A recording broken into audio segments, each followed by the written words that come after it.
Hey, Tina Brigley here, and I am a breakthrough results coach and head of social influence at High Performing Coach. Now, my passion is storytelling, and I love helping coaches to identify their journey, their story, and be able to share their story in a way that deeply connects with their audience, deeply connects with their niche. Now, this is video one of a 4-part series about money blocks. Now, what does stories and money blocks have to do with each other? Money is one of the 7 deadly fears.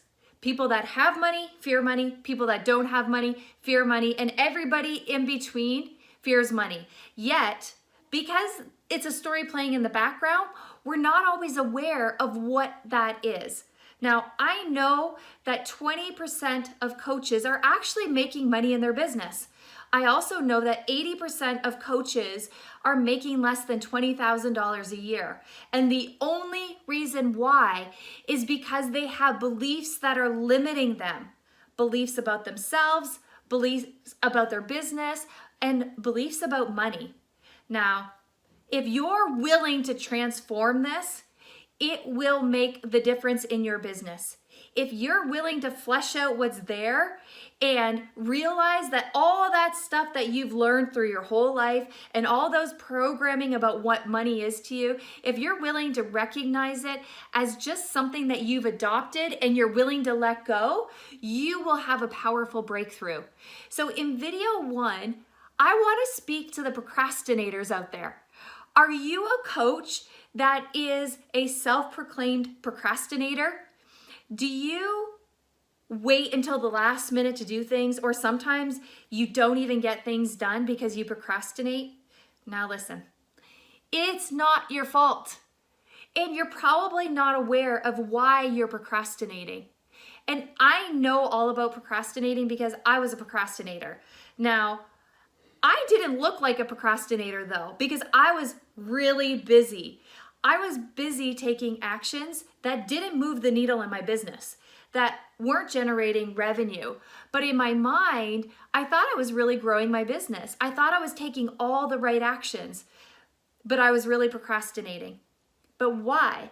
Why was I procrastinating? Well, underneath the procrastination was a real fear. And my fear was standing out, being seen, being noticed. So the longer I procrastinated, the longer I got to hide out. Now let's be honest, if you're watching this video and you're a procrastinator, do you realize that it's just because you're afraid of standing out? You're afraid of taking action? Now, why? Why are you afraid?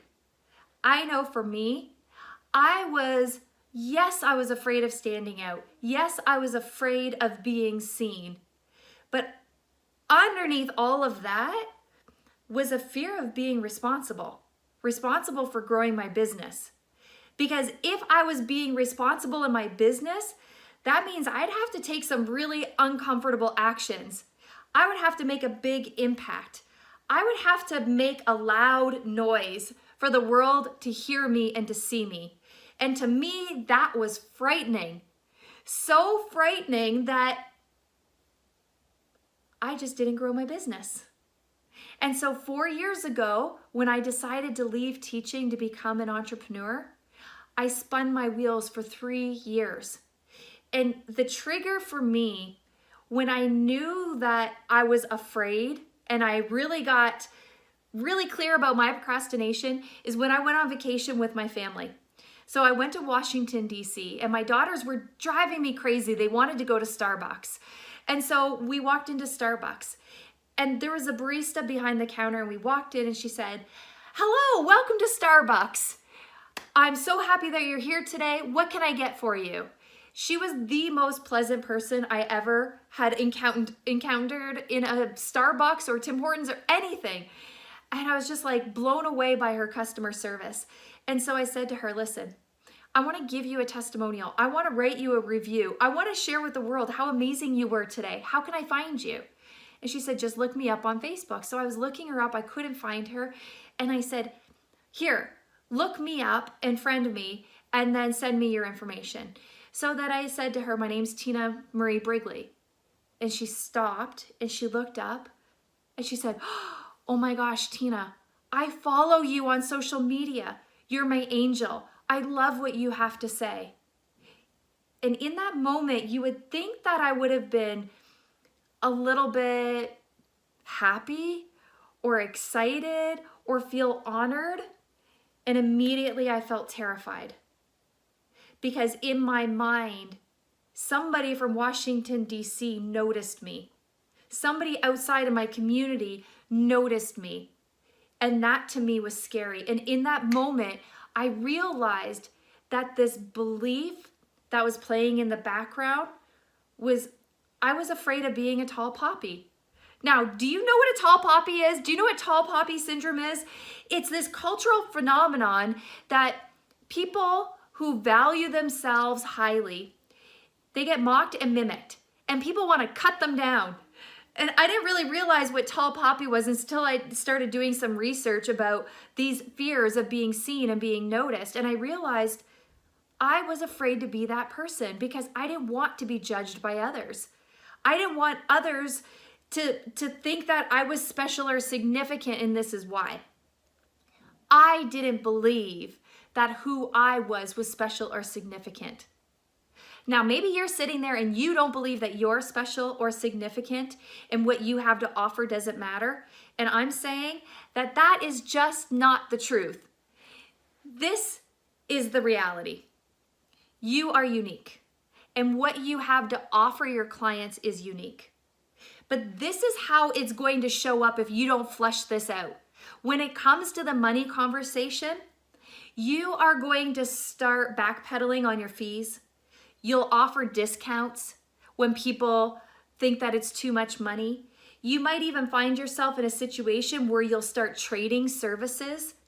And all of this is just masking a belief that what I have to offer is not valuable. Now, imagine for a second. Just play along with me. Imagine if you were not a procrastinator. If you could stand courageous in the money conversation. And when people say, "I don't have the money," you can stand powerfully and confidently in that what I have to offer you is valuable, and what I have is going to change your life. What would that be like in your business? What would that be like in your life if you walked around life knowing your worth and knowing that where you are today is exactly where you're supposed to be and you are enough right now, right here? It's powerful. When I got that, who I am is important and valuable, and I'm perfect right now the way that I am, and I can give value right now, it was a game changer for me.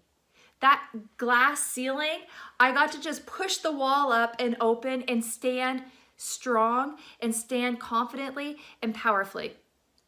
Now, I said at the beginning that I would share breakthrough actions. Now, this is what I'm going to do right now.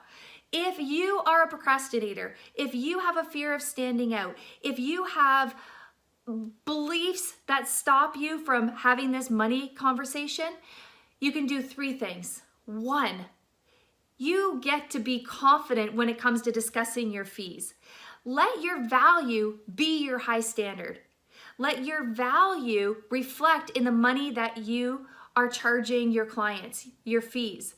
Now, if you're still charging by the hour, cut it out. Create a high fee package that shows the value that you're bringing to the table.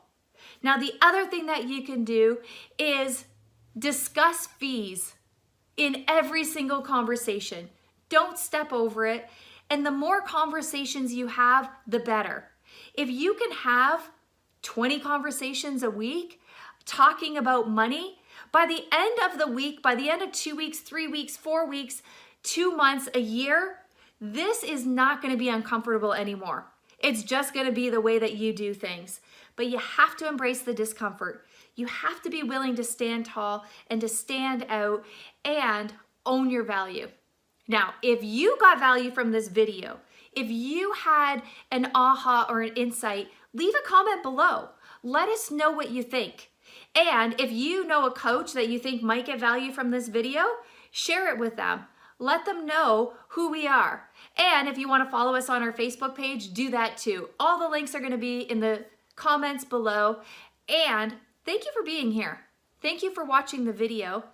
And thank you for being you. And who you are is valuable and unique. I see it, you believe it. And I'll talk to you next time. Bye.